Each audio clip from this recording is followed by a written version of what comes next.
um episódio do Cealba Agrocast, essa rede de compartilhamento que engloba essa rica região Cealba, que envolve o sul de Sergipe, o norte da Bahia e um tantinho também de Alagoas. Hoje eu tenho uma satisfação enorme de trazer para vocês André Freire. André, ele é criador, vai ter um bate-papo aqui super bacana, vocês vão entender já já acerca de que será esse bate-papo. Mas André também é assessor do secretário de Agricultura de Alagoinhas. André também tem um programa de comunicação chamado Estação Rural. Gratidão de ter me convidado, já fui lá conversar e hoje está aqui para a gente adentrar sobre um assunto que muito me deixa confortável, porque vai voltar aqueles anos da Mari Veterinária. A gente vai estar falando um pouquinho aqui hoje sobre os pequenos ruminantes dentro desse agronegócio regional e trazendo também muitas informações. André, obrigado por ter aceito o convite. Estamos aqui nesse momento. Se apresente para o pessoal e já a gente começa um bate-papo. Obrigado, Mariana, por esse convite. É muito bom a gente estar passando essas informações, porque quando a gente transmite, que a gente divulga, que a gente fala sobre um pouquinho da experiência que a gente já tem, isso é muito gratificante. Como Mariana falou, eu sou André Freire, sou criador, sou engenheiro civil de formação, mas sou do campo desde quando eu nasci. Então, a gente fica muito, esse ano, conversando com o nosso prefeito, ele não vai falar muito de política, mas a gente conversando, eu conversei com o Gustavo e disse: Gustavo, eu quero ir para a Secretaria da Agricultura, fazer um trabalho que eu sempre tive vontade de fazer. E aí ele me convidou e a gente ficou na secretaria dando o apoio a Djalma Santos, que é o secretário da pasta, que é o secretário de Desenvolvimento Rural e Meio Ambiente de Alagoinhas. Cumprimentando o Djalma aqui e gratidão aí por todo esse apoio de todos vocês. A gente vai começar falando dos pequenos ruminantes. Por que a gente está falando dos pequenos ruminantes? Esse Cealba nosso, ele tem uma tradição da pecuária, do bovino de corte, e os pequenos ruminantes, em alguns momentos, eles tiveram uma pujança, depois tiveram uma retração. E nesse momento que a gente vive hoje, nesse cenário de citricultura conturbado, muitas pessoas perguntam: Mari, o que é que dá para fazer consórcio dentro de um pomar de laranja? Será que a gente coloca um bovino? Será que a gente pode colocar um pequeno ruminante? Porque já imagino que ele é menor, mais compacto, não vai estar agredindo as plantas. Então trouxe aqui para vocês André, que trabalha com pequenos ruminantes e fomenta de fato essa cadeia, essa linha produtiva. E para quem não sabe, os pequenos ruminantes englobam os caprinos e os ovinos. E vai estar falando um pouquinho disso tudo. É possível, André? Como que a gente raciocina nos pequenos ruminantes? Sim, é possível criar o caprino nem tanto. O caprino é meio traquino, mas os ovinos sim. Porque o ovino, ele visualiza mais, ele vê mais as gramíneas. Já o caprino, ele olha mais para cima, então ele vê mais a vegetação, ele vê mais os arbustos. Então, para os pomares, seria mais aconselhável o ovino. Certo. Mas ainda nós temos que ter alguns cuidados. Tempo de planta, a idade da planta, período que a planta está, que muitas vezes, se você tiver ela no início, ela vai estar pequenininha ali, vai estar como fosse assim, quase na altura de visão dos ovinos, então eles podem pegar nas folhas. Aí vai também na questão da idade produtiva da planta. Se ela estiver florindo, se ela estiver com frutos pequenos, eles também podem ir lá e pegar. Quando você me falou da entrevista, eu pesquisei algumas coisas e eles criaram já algumas máscaras e tem alguns artifícios para que o ovino não levante a cabeça para comer as folhas com hábito alimentar mais baixo. Além disso, nós temos que também tomar cuidado às pulverizações. Sim. Então, quando a gente pensa num consórcio sempre, de fato, é para estar verticalizando o ganho por hectare ano. Esse consórcio vai ter que ser, então, de uma forma harmônica, pensando não apenas no ganho, mas de estar devolvendo uma ambiência tanto para o pomar quanto para os pequenos ruminantes. Sim. E quando a gente fala desses pequenos ruminantes, por que assim é tão atrativo eles estarem nesse circuito, a gente raciocinando enquanto pecuária? Você poderia fazer assim aquele comparativo clássico que a gente tanto gosta entre a pecuária de corte e os caprinos de corte? As pessoas, ao longo do tempo, deixaram, como você disse, deixaram os ovinos e os caprinos de canto. E uma das coisas, Mário, que você tem visto, você é técnico, você dá assistência às propriedades, é que já deixou de ser, propriedade rural já deixou de ser aquele hobby. Sim. Se você hoje quer um sítio para tomar sua cerveja, para você comer seu churrasco, para você se divertir final de semana, beleza. Mas se você quer um sítio rentável, uma propriedade rentável, você tem que transformar ela em realmente uma empresa. Porque se você não transformar ela numa empresa, nos mesmos cuidados que uma empresa precisa, ela só dá prejuízo. O pessoal fala, o ovino aqui na nossa região é muito úmido.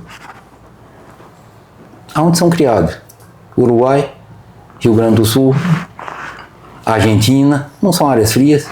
Então você tem que criar um animal que ele se adapte ao nosso clima. Isso é tudo a questão, você vai trazer um animal do sertão, que um clima é diferente, ele vai ter que se adaptar aqui, então ele pode sentir um pouco, mas as futuras gerações dele já vão se adaptar, já vão nascer no nosso clima. E tem toda aquela parte de protocolo sanitário. Tudo envolvendo um planejamento, né, antes de tomar a decisão, de fato seguir adiante para ter esse retorno positivo. Como você destacaria esse ganho em relação à conversão do caprino e ovino e da pecuária? Por que seduz, digamos assim, para quem não entende, as diferenças entre tempo de abate, entre ganhos e, de fato, ter possibilidades de trazer isso para a sua realidade, da sua empresa rural? É como a gente falou, a bovinocultura, ela evoluiu e chegou num padrão. Uhum.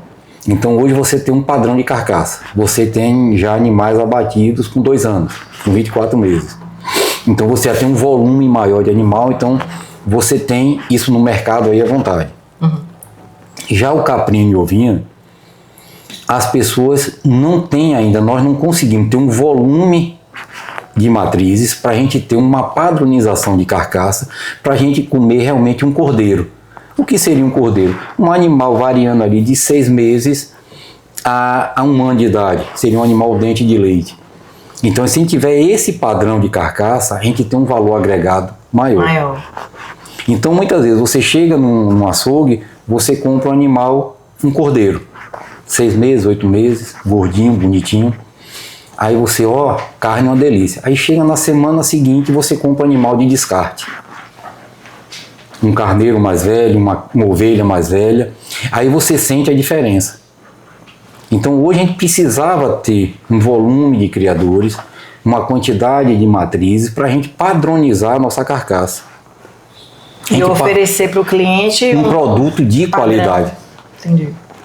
Então, aí como vai responder o que você me perguntou. Um boi hoje, uma vaca leva 9 meses de gestação, você vai levar mais 6, 7 meses para partar e você vai levar mais um ano, vamos dizer assim, 1 ano e meio para ele chegar em ponto de abate. Os ovinos, 5 meses de gestação e a depender, se você tiver um manejo adequado para engorda, com 6 meses você está tirando ele. Você vai tirar ele com quantos quilos? A depender dos 6 meses, você vai tirar ele com carcaça de 18, vamos botar assim, de 15 a 20, 22 quilos.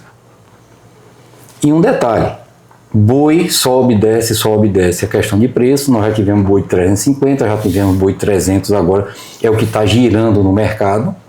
Aí vocês podem ouvir no programa Estação Rural toda essa cotação da laranja, todo sábado, 6 da manhã. Então, uma vaca, 9 meses, o ovino, 5 meses. Então a gente faz a conta do quê? 3 barrigas a cada 2 anos. Então, se você tiver ainda o ovino, ainda tem aquela condição de ter partos duplos ou triplos. Então, com essa variação, a gente considera 1 por barriga. Então, você tem uma ovelha consegue produzir 3 borregos em 2 anos. Hoje, carneiro está variando, tem frigorífico comprando a R$28. Hoje, no mercado em Alagoinhas, está variando de 30 a 32, a depender. O quilo. Isso para você entregar para o revendedor. Aí quando faz a conta, quanto é que está o boi hoje? R$300. Quanto é que está o carneiro hoje? 450. Então, para o pequeno produtor e para quem está querendo ser grande também, há uma otimização. Existe mercado para isso. O Brasil ainda importa 50% da carne de ovino que é consumida no Brasil. E nós consumimos muito pouco ainda. O hábito alimentar ainda é restrito por ter essa falta, né, de oferta, de fato.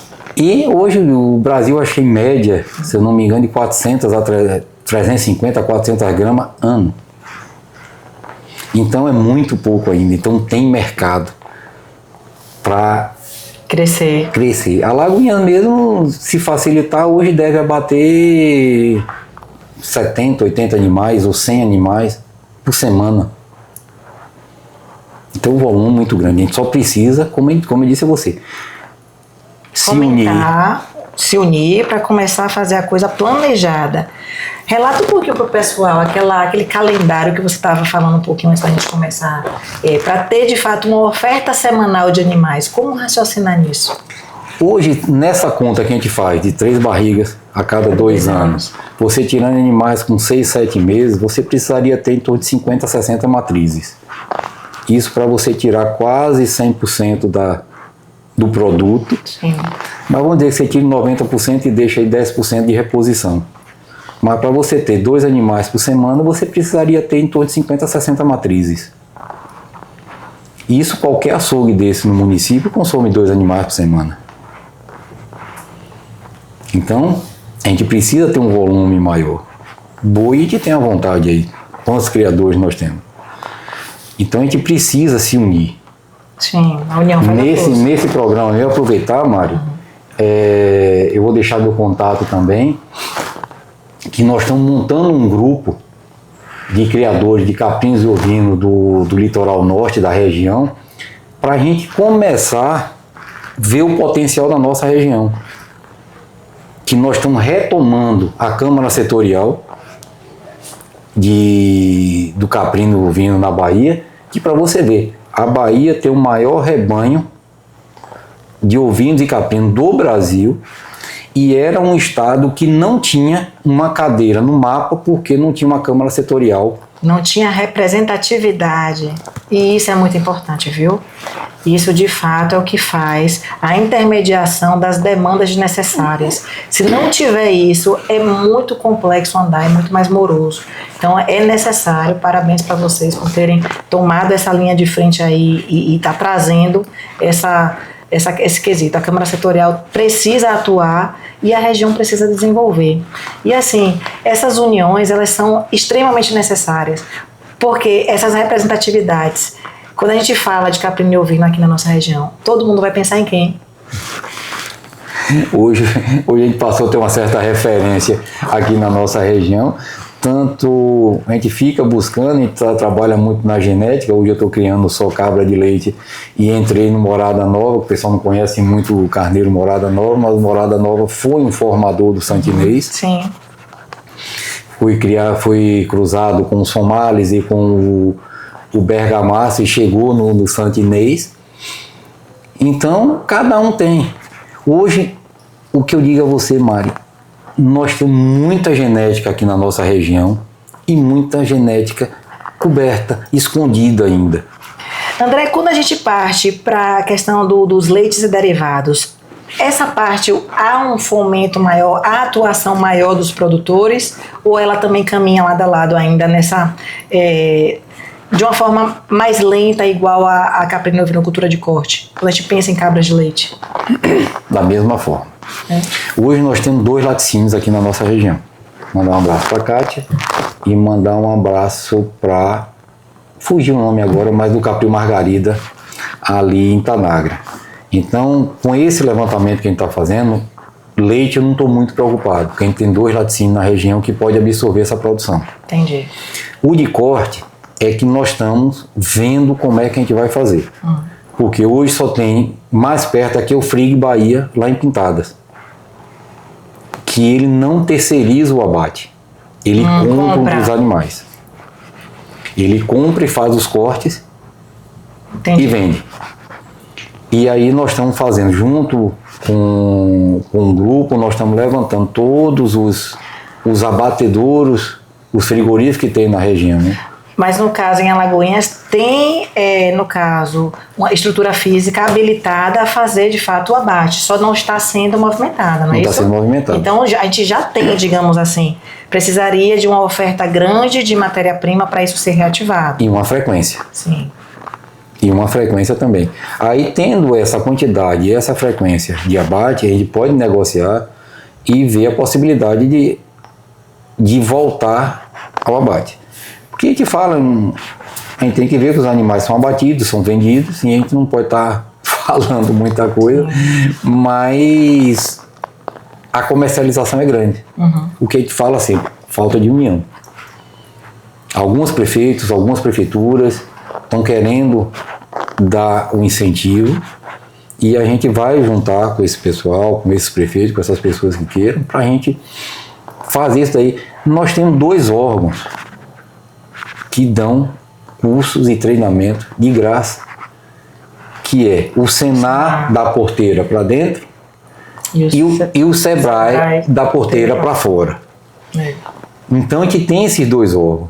Nós temos as prefeituras. Falta a união dos produtores para a gente buscar. Para se movimentar e levar de fato, né, essa ação adiante. Porque encanta. Eu gosto muito de caprinos e ovinos. Eles são animais, assim, realmente que traz pra gente uma segurança, uma vontade de querer crescer, de fazer acontecer. E quando a gente faz esse paralelo com a cetricultura neste momento, que eu acredito que seja uma linha de frente também oportuna da gente abordar, porque são inúmeras pessoas, André, inúmeras, perguntando o que de fato colocar dentro do pomar cítrico.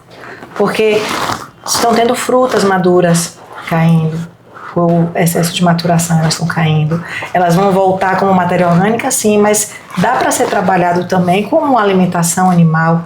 Então, como raciocinar de trazer também essa linha de frente, nem que seja por alguns momentos, e o produtor sentindo isso, postergar, né, e estar na atividade em paralelo, subdividir os pomares como se fossem piquetes. Então, enxergar as 2 cadeias produtivas e de uma forma otimizada, levando a responsabilidade produtiva e levando essa verticalização de capital que essa empresa rural ela precisa disso. Tudo é possível. A gente fala muito no subproduto das culturas. Uhum. Você joga, você não cata a laranja, ela volta para ser adubo orgânico, mas pode servir também para ração. Nós temos aí o IF baiano também, que a gente pode, graças a Deus também, já tem mandar um abraço para Antônio, o curso Zootecnia. Sim, o Sindicato dos Produtores Rurais de Hamburgo, realmente agora, com 2 cursos técnicos, um voltado à fruticultura e outro voltado à zootecnia. Então isso vai ser um avanço muito grande também, porque ele vai ter condição de quê? Ir nessas propriedades, formular uma ração, uma alimentação para esses animais, acrescentando os citros. A gente usou muito... Algo personalizado, né? Nós usamos, uma época, o bagaço da laranja para vaca de leite. Por que não a gente não usar para os ovinos e caprinos? E outras culturas também. A gente tem, você bem sabe, a parte aérea da mandioca. Sim. É mais rica em proteína do que a própria raiz. E muitas vezes é jogada fora. A palha o resíduo do amendoim, a parte aérea do amendoim, que foi muito agora, você tem a silagem, a palha de milho, muita gente pega a palha, o milho, quebrou o milho e joga fora, ou deixa lá no campo. Tudo bem, ele volta para a matéria orgânica, para adubo, mas pode ser aproveitado para esse pequeno ruminante. Então, o governo do estado também, junto às associações, tem ensiladeiras móveis, que pode também, junto das associações, ir ao campo, fazer essa silagem. Nós temos essa previsão aí desse El Ninho que está meio... E a gente precisa fazer alimento, e nós temos alimento na propriedade, que é jogado fora. Aí você vai a parte aérea, você vai a raspa da mandioca quando você vai fazer farinha. Você tem essa parte, eu estou hoje com O que é que eu posso plantar? O que é que eu posso ter de capim também dentro do pomar? Eu posso cortar esse capim e fazer silagem para os animais. Eu posso soltar também, tomando cuidado, como eu conversei com você. Quando você for fazer a aplicação de inseticidas, de herbicidas, aí você tem que ver o período de carência para você colocar também.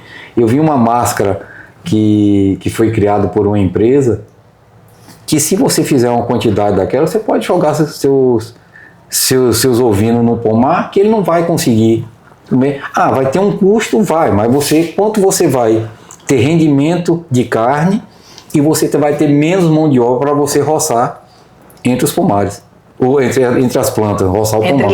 Entre linhas. Que já então, o hábito do plantio, de braquiária. Tudo a gente tem, se você entrar nessa linha, eu quero colocar, a gente vai buscar uma forma. Tem uma que ele botou, eu estava pesquisando quando você me chamou, um cabresto amarrado nas mãos. É mais incômodo, mas você faz, ele não levanta tanto a cabeça para comer, para abolir nas folhas, as frutas. Então você tem forma. Existe a possibilidade, sim. Existe. Você joga um alimento, muito alimento fora ali, porque você vai roçar, vai ficar. Mas você pode fazer o consórcio. Entendeu?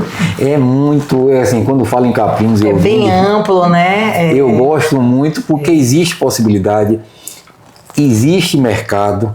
Existe o apoio, né? Os órgãos aí, tanto o Senar quanto o Sebrae, existe a própria Coba aí há tantos anos também fomentando, né, de fato, essa questão genética. Então, acho que ter essa junção e trazer para o nosso território opções de viabilidade dessa empresa rural é a nossa missão, né? E estar sempre atento. E como a gente diz, a gente sempre fala, gente, entre em contato, converse, que a gente está para dar um apoio. O Senar também tem assistência técnica. Tem. Então tem condição de buscar cursos, trazer assistência técnica. E as prefeituras também têm como buscar. Eu sempre digo, as pessoas ficam muito, aí eu vou falar um pouquinho assim, esperando do órgão público chegar até a gente. A gente precisa chegar ao órgão público. Olha como a gente se reuniu, nós fomos para a Câmara Setorial de Citros, nós fomos para Salvador, fomos para a Câmara.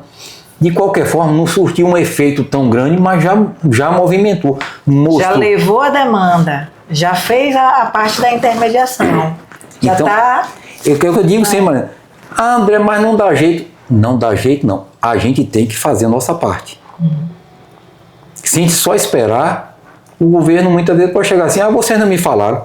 Está aqui. Nós falamos, nós pedimos. Então a gente precisa se movimentar. Hoje, a Câmara Setorial de Citro, como nós estamos montando também, mandar um abraço para a Assis, lá da SEAG também, que é um entusiasta com essas câmaras setoriais. Há anos. Então a gente precisa mostrar a nossa força. Quem não pode ficar só dependendo dos outros. Tem que ter a ação, tem que fazer a nossa parte. É por isso que a gente vem na comunicação, faz essa junção e todo mundo ligando. Eu falei, vou chamar André para ele estar falando de fato que há possibilidades, é possível, tem apoio, estamos aqui todos atentos de fato e ouvindo, né? E fazer essa... E como a gente sempre fala, Mara, você planta. Se a pessoa plantar citro, sem uma assistência técnica, sem um acompanhamento, sem um protocolo, o que é que acontece? A chance de dar errado é enorme. A mesma coisa com caprinos e ovinos, a mesma coisa com bovinos. O bovino é mais fácil, você botou, vermifugou, botou no pasto, é uma coisa. Caprinos e ovinos você tem um cuidado maior. Mas não quer dizer que seja impossível. É uma linha, uma produção que precisa de cuidado, como eu sempre digo. Como eu disse a você no início da conversa. A gente precisa tratar o agro como empresa. Você hoje vive uma empresa. Sim. Planejamento, metas... Amadorismo hoje... Não cabe mais. Não cabe mais. André, fala um pouquinho do seu capril. Um pouquinho da cabra de leite, como é aí? Essa curiosidade. Hoje nós somos lá do Hoje é caprio e rancho do Bulldog, a gente veio com vaca de leite, a gente já vem com a história de criação de gado, desde a época de meu avô, que era criador de Jersey, e foi quem trouxe Jersey para a Bahia. Meu tio também foi criador de Jersey, Orlando Passos foi criador, meu pai foi criador de Jersey, ainda faço uma criação, meu pai era inspetor do Jersey também.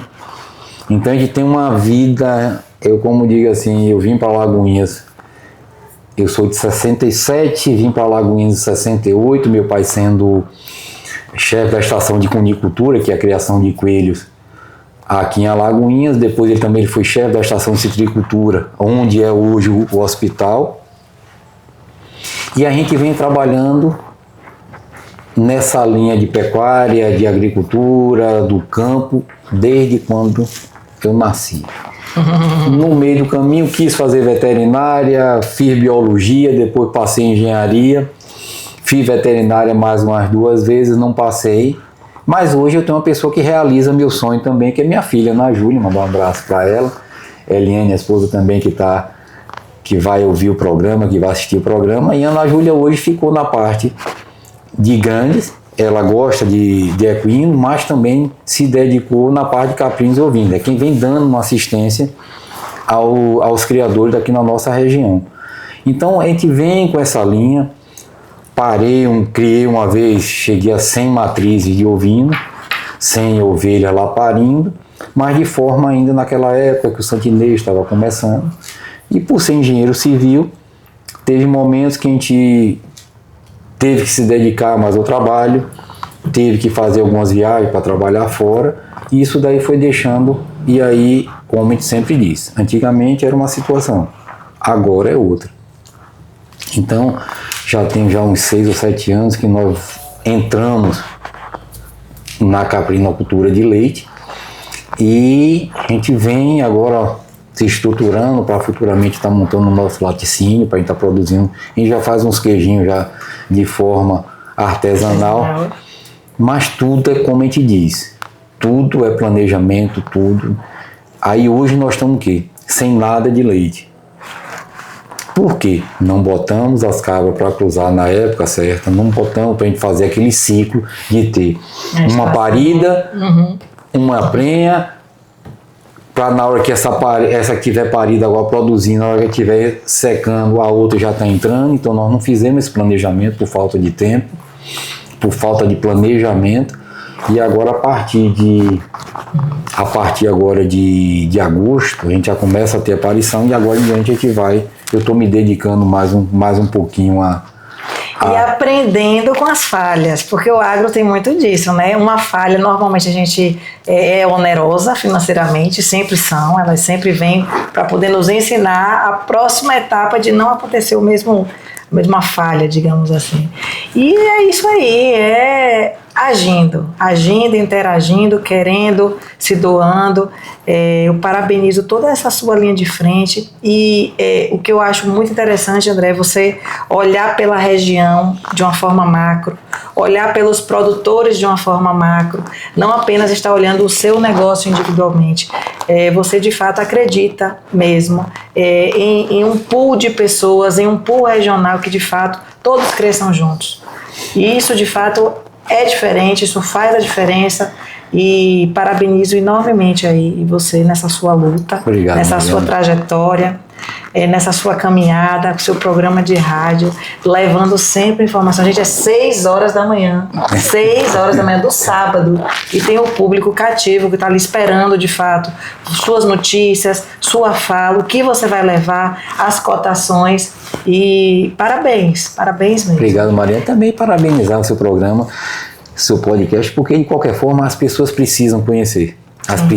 Precisam ter essas informações. E a gente, como a gente detém um pouquinho de informação, eu já cheguei a uma fase da vida que eu não tenho mais nada a esconder o que a gente conhece. Então, para mim, hoje eu ensino não só... Dividir é somar. Dividir é somar. Então, lá na parte de engenharia também, eu nunca assim, eu vou deter meu conhecimento. Não. Eu já cheguei numa fase de vida, eu já estou com 58 anos, então eu não tenho mais aquela questão de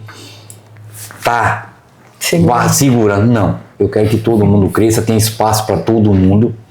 E a gente precisa dessa união. Então, parabenizo muito você também, Wagner, que tem essa paixão. Eu vejo Wagner pelo Citrus, você pelo Citrus também, essa paixão de querer que o Citrus se mantenha e cresça. E eu sempre digo, para a gente estar encerrando já o programa, já está... Ia pedir bem uma mensagem mesmo, se você deixasse para o pessoal aí que está nos assistindo. É que a gente precisa ser profissional e ter persistência. Esses altos e baixos sempre acontecem em todos os negócios. Não é porque o Citrus hoje está nesse preço, já teve nessas crises anteriores, mas sempre tem esses altos e baixos. A gente tem que estar preparado para isso. A mesma coisa caprinos e ovinos e tudo.